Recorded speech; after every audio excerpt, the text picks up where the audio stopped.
without the preaching of the cross, without preaching the cross to ourselves all day and every day, we will very, very quickly revert to faith plus works as the ground of our salvation. So that, to go to the old Fort Lauderdale question, if you were to die tonight and you were getting entry into heaven, what would you say? If you answer that, and if I answer it in the first person, we've immediately gone wrong. Because I believed, because I have faith, because I am this, because I am continuing. Loved ones, the only proper answer is in the third person, because he.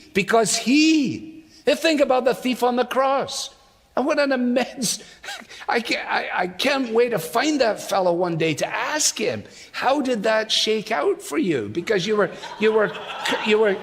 cussing the guy out with your friend. You've never been in a Bible study. You never got baptized. You didn't know a thing about church membership. And yet you made it. You made it. How did you make it?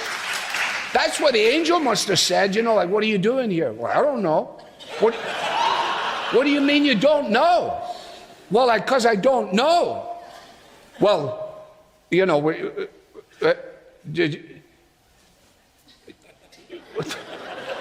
excuse me, let me get my supervisor. They go get the supervisor ranger.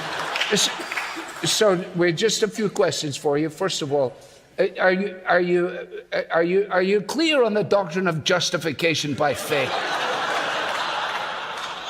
The guy said, I never heard of it in my life. And what about, let's just go to the doctrine of Scripture immediately. This guy's just staring. And eventually, in frustration, he says, on what basis are you here? And he said, the man on the middle cross said, I can come. Now, that is the only answer. That is the only answer. And if I don't preach the gospel to myself all day and every day, then I will find myself beginning to trust myself, trust my experience, which is part of my fallenness as a man.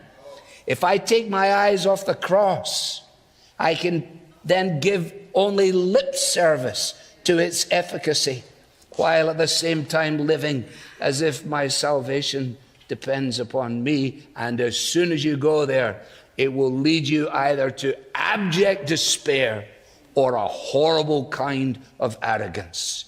And it is only the cross of Christ that deals both with the dreadful depths of despair and the pretentious arrogance of the pride of man that says, I can figure this out and I'm doing wonderfully well.